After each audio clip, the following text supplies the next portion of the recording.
આ તરફ વડોદરાના કરજણમાં કમોસમી વરસાદથી નુકસાન થયું છે। ઉનાળુ અને બાગાયતી પાકમાં વ્યાપક નુકસાન પહોંચ્યું છે।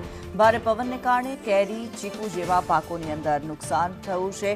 કેરીઓ ખરી પડી હોવાનું સામે આવી રહ્યું છે। ઉનાળુ અને બાગાયતી પાકમાં વ્યાપક નુકસાન। આંબા ઉપરની કેરીઓ ખરી પડતા ખેડૂતોને નુકસાન પહોંચ્યું છે। જામફળ ખરી પડ્યા છે, ચીકુ ખરી પડ્યા છે। બીજી તરફ કપાસ, મકાઈ, દિવેલા જેવા પાકોમાં પણ નુકસાન થયું છે।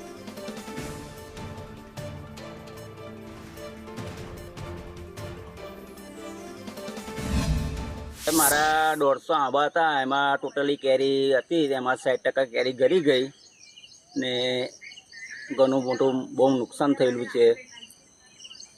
ને અત્યારે જે આશા હતી એ આશા આપણી નિષ્ફળ ગઈ છે। ચાલુ વર્ષે આંબાવાડીઓની અંદર મોર પણ સારું આવે તો કેરીઓની આવક પણ સારી, શું કહેશો, કેટલું નુકસાન થયું હશે? મારું મિનિમમ 60% જેવું નુકસાન થઈ ગયેલું। મેં દર વર્ષની જેમ આ વર્ષે પણ મકાઈની ખેતી કરતા જ આવીએ છીએ વર્ષોથી, ને આ વર્ષે બી લગભગ 30-35 વીઘાનું અમારું વાવેતર છે ને હવે લણીને અમે તૈયાર કર્યું હતું ખેતર કે હવે ભાઈ સૂકવીએ ને ઘાસચારો માટે કાઢ્યું હતું, પણ માવઠાની અસર થઈ છે એટલે અમને તો આ વર્ષે ઘણું નુકસાન છે ને હવે આ બધો માલ નાખવો ગયો અમારે ને મકાઈના 2 ઉપયોગ થાય, આ તેલ માટે નીકળે ને આ જે ઘાસચારો છે એ ઢોરો માટે વપરાય। આ તેલની મકાઈ તો પલ્લી ગઈ, દાણો ફૂલી ગયો, હવે એનો અમને જે વળતર જોઈએ મળે નહીં।